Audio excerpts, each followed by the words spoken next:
we have to constantly take a look at ourselves. We can't do it haphazardly. We can't do it when we've gotten in trouble and then trying to figure out how we got in trouble. We must do it regularly to keep ourselves, our minds, our hearts, our beings stayed on Him. We need to do it regularly so that the light of Jesus that's in us will proclaim itself in such a way that people will know that there is a God. It means that we have to walk by faith and not by sight. But in order to do that, we have to constantly examine ourselves. And we have to examine ourselves because the world is still out there. People are still out there. Circumstances are still out there that will hinder us from being what God would have us to be. There are things out there that will cause us to let go of some of our Christian values, to let go of who He is in our lives. And so if we regularly examine ourselves, then we'll stay in that place, in that space, in that mindset, in that heart set that will allow us to walk with Him even closer than we did just 5 minutes ago.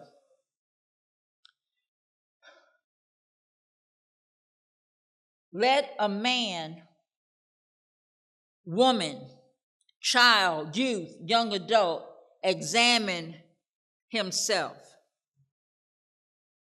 When we are examining ourselves, it means that we are taking the focus off of what we consider less than in someone else, and we're checking to see what's less than in ourselves. The bar that we're using is not someone, it's Him. Because as I've said before, there's always going to be somebody that's less than you. There's always going to be somebody where you can stand before and brag about how much better you are than them. But I guarantee that you can't brag that you're better than Jesus on any day. And so when we examine ourselves, we have to look at ourselves in light of Him. In 1 Corinthians 11, 27 and 28, it speaks to before we come to the table to check ourselves out so that we don't come in an unworthy manner. We are not perfect, but what we are is striving to be perfect. We will not reach perfection until we get to our heavenly home, until we leave these earthly bodies, but we should be more like Him and more perfect in our ways and our thoughts than we were when we first started this journey. Because our guide is Him. When we examine ourselves, we have to look at all of us, from head to toe. Because I can say something like, I got my hair going on. I can say something like, I'm looking sharp today in my outfit. But the thing is, we go to speak. And that just messed up everything we thought about who we were. And so we have to look at ourselves from head to toe. We have to examine every part of our being. We have to examine our thoughts and our heart and our actions. We have to make sure that not just when we come to the table, but that every day we're not operating in a manner that's unworthy of the Lord that we say that we serve, of the Lord that we say we belong to, of the Lord who gave his very life and shed his very blood just for us. And so we must examine who we are and even whose we are, because truth be told, some are not as whose we are as they think they are. I'm speaking that belong to him, but there's not anything about my being that says that. And so in my head, I may be thinking that, but evidently it hasn't transitioned to my actions and my heart. And so when I examine myself, I have to do it regular enough that if anything that's not of God tries to creep in, as old Barney used to say, we nip it in the bud. We don't give it opportunity to take over who we are, so that it won't take over our relationship with whose we are. So when we examine ourselves, we have to judge where we are in our faith walk with him. Now, some people think they're walking by faith. Now, here's the problem with that. They're one of those, if I can't see it, I don't believe it. And what did I tell y'all about that? If you've got to see it, you're not walking in faith. Because faith says, I don't know, I don't see, and yet I trust and I believe because I know God. And I know that God doesn't change. And so if God said it, if God promised it, God is going to do it. Everything we do should be reflective of the fact that we have examined ourselves. Now, don't get me wrong. We're not perfect. So if your mouth, and that's just an easy example to use, if your mouth got you in trouble and used to get you in trouble and was always getting you in trouble, in one night, you can't change that mouth getting you in trouble. But it ought to be that if your mouth gets you in trouble 7 days a week, that as you are examining yourself and the Lord is taking over, you're going from 7 days a week to 6 days a week to 5 days a week to 4 days a week to 3 days a week. You can't go from your mouth getting you in trouble 7 days a week down to your mouth getting you in trouble no days a week. It's a process, and the Lord has to work through you. But he's able if you are willing and if you yield. And so when we walk by faith, we believe that God is who he says he is, who we know him to be. And then because of that faith, we learn how to trust him. Trust that he is who he says he is, and he's going to do what he says he's going to do. And then when we increase in our trust, we get to the place where we're learning how to be obedient, because now we know what we know, and nobody can tell us anything different. But it starts with us examining ourselves, because if we are not where we're supposed to be, we'll get in trouble. May not be intending on getting in trouble, but we're going to get in trouble because we are human. And so we have to judge where we are in our faith. Truth be told, we really have to judge if we even have faith.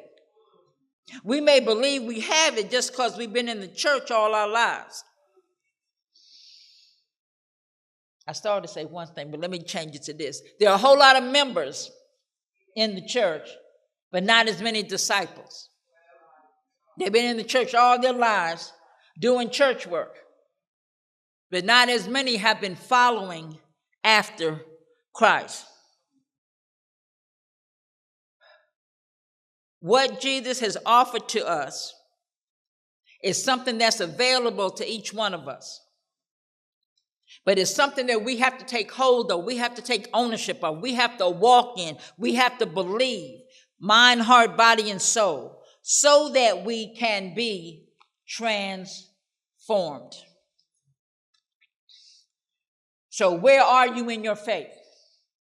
You're examining what you look like before you go to work. I don't know, I've seen some things, and I'm like, And I'm still stuck on the wearing our pajamas out in public thing, like they're clothes, but I'll eventually get past that too, I guess. But most of the time, we check ourselves from head to toe before we go out to present ourselves. And so what I'm saying to you is before you present yourself to God, you need to check yourself. You need to examine yourself. You need to see where you are. If he really is to you who you believe that he is to you. So judge where you are in your faith. Then in Matthew chapter 14 and 31.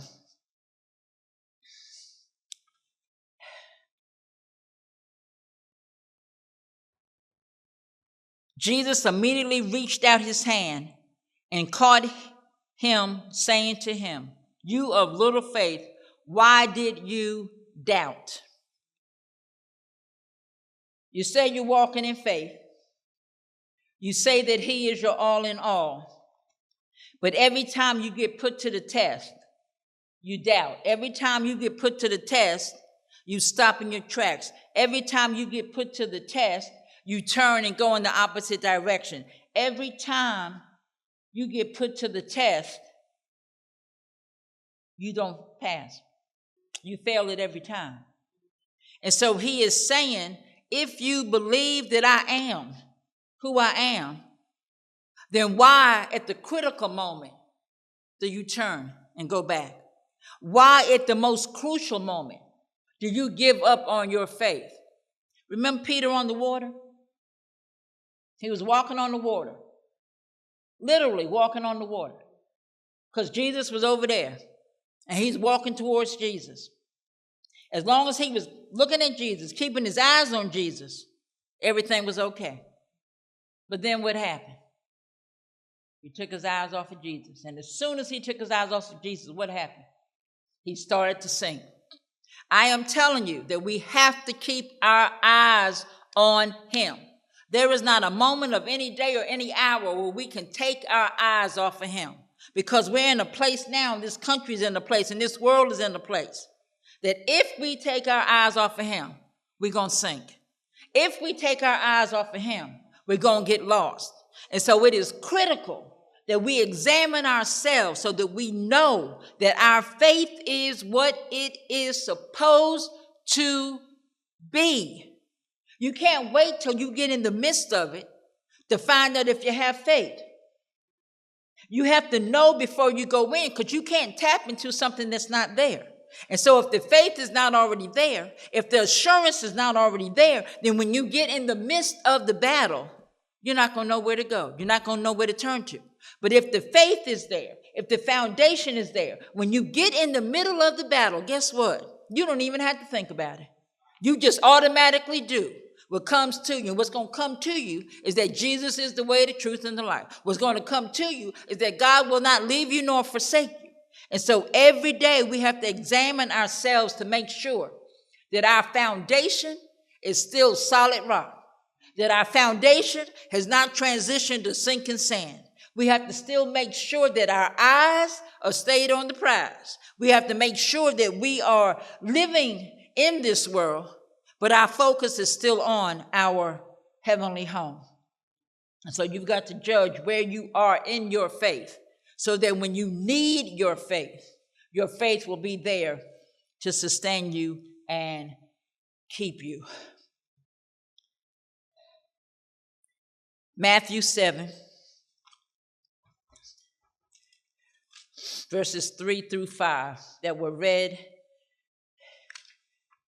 Well, he read 1 through 5.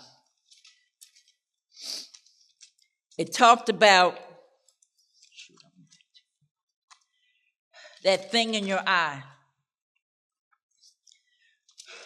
that is so blinding to you that you can't see clearly. It talks about that thing that is so big in your eye that you think you're perfect and everybody else is not. It talks about that thing that you're so busy judging somebody else who has that little toothpick issue, and you over here with this, I ain't gonna say 4x4, 4x8, 4x16, 8x. That's the size of your problem. That's the size of your issues. But you're looking at somebody else's little toothpick size and you're calling them out on it. And in Matthew 7:3-5, it's telling you not to judge others. The truth of the matter is, if you will judge yourself first, you won't have time to judge anybody else. It's only 24 hours in a day. So if you take those 22 hours that you spend in judging somebody else and judge yourself, there won't be enough time left to judge anybody else. Why is it that we can find the toothpick issue in somebody else's life and we can't even see clearly because the plank in our eyes is so large? Why is it that we ignore who we are and want to think more highly of ourselves than I ought to? Now, don't get me wrong. We are somebody because we are made by God. And his word says that we are fearfully and wonderfully made. But we want to act like we're better than everybody else. We want to act like we've never done anything wrong. We want to act like we've not worked through some issues. We want to go somewhere and act like we've always been perfect. But if people were to talk to the folks that knew us when,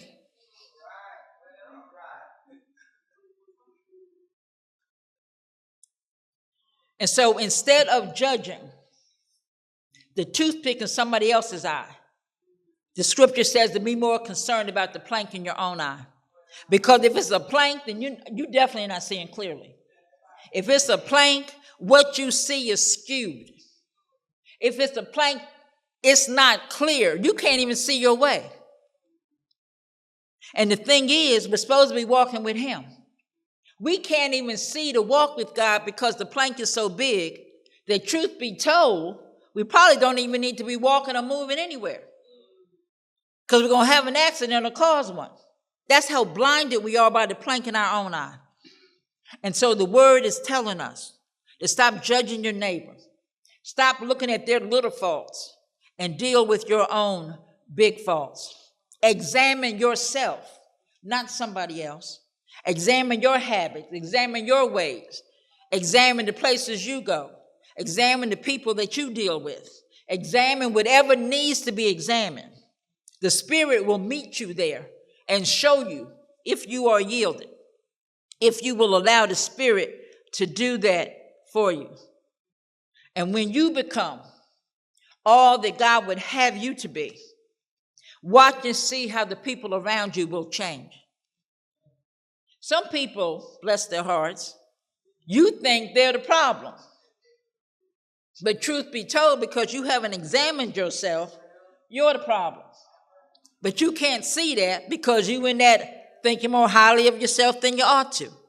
But if we spend that time examining ourselves, then we'll be able to be who God would have us to be. Which leads to 1 John 1:6-7. In this examination, not only do you need to judge where you are in your faith, not only do you need to judge the plank in your eye, but you need to judge if you're the light. Are you the light that you think you are? Or are you drawing people into darkness? See, when we're thinking more highly of ourselves than we ought to, what we present is different from what we think we're presenting. What we present is a skewed version of who we think we are in Christ Jesus. When we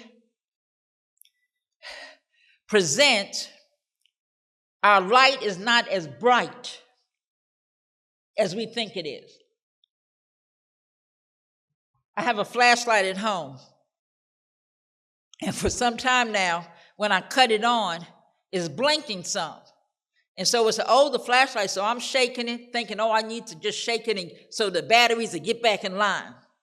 Shaking it, and I'm thinking, okay, well, if the power go off, I need to make sure I know how to shake it right so it'll come on. All of a sudden, now this has been going on for a number of years now. All of a sudden, a few weeks ago, I had this revelation. And guess what it did? I changed the batteries in the flashlights. Do y'all know that flashlight has not flickered since? All this time, I've been shaking the flashlight thinking the batteries were a little out of line because the flashlight was my daddy's. And he's been gone 25 years, 26 years. So the thing is, I'm thinking, oh, it's just an older thing. Shake it a little, it'll work. I don't know what caused me to think change the batteries. But it's just as bright and shining as it want to be. And I'm thinking all this time, I mean, I'm talking, I don't know how many years. I've been shaking it, thinking just shake it. It'll be the light it's supposed to be. Well, you can't just shake some things and it be the light it's supposed to be. Sometimes you have to go in the inside and change up what needs to be changed. And so just like I had to change the batteries in that flashlight to get it to work and shine brightly, the same thing in us. And so when we are examining ourselves, anything in us that is hindering the light of Jesus to flow from us, we need to do something about it. So whatever the battery is in us that we need to change, we need to change it. Like I said, it might be our mouth. It might be our thoughts. We may have a hardened heart. We may have some physical issues going on that cause us not to be able to do what we need to do. Now, here's the thing. Some physical issues will hinder. But sometimes, y'all know some folks that got some physical issues, and they have milked it as far as they could get. We don't want to be doing that. God will allow us to do so much, and we need to do as much as he will allow us to do. So don't use any of what I just said as an excuse not to be the light that God is calling you to be. Because we still live in a dark world. We still live in a sensitive world. We still are around people who walk in darkness every day. And you're the only light that they're going to see. Now, you can't walk up to them and say, I'm Jesus the light. Your life has to be the light. They have to be drawn to you because of the Jesus that's in you. And so when we are examining ourselves, we have to make sure that we are in the light, and that is the light of Christ. And so every day, every way, take a look at yourself. Examine yourself, and what do you see? Lord, show me me. Lord, show me the me that you see. Lord, show me the areas that I need to work on. Lord, show me the areas where I think I've got it going on and I'm far from it. Lord, come and be my example. Lord, stay ever so close that if I start to go, you will catch me and pull me back. We cannot be all that God would have us to be if we don't examine ourselves.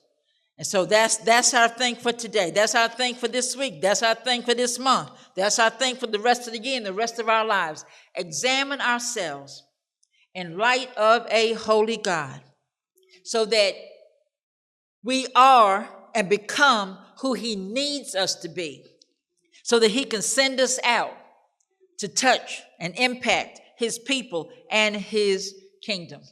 Because there are still lost souls out there. And they need to know that they need Jesus. And you can't just tell them that. They have to see it in you time and time and time and time and time and time and time and time again. And when they see it in you and see that consistency, then they'll know that you're one of those safe places that they can come to. They can come there and find comfort. They can come there and find clarity. They can come there, most importantly, and find love.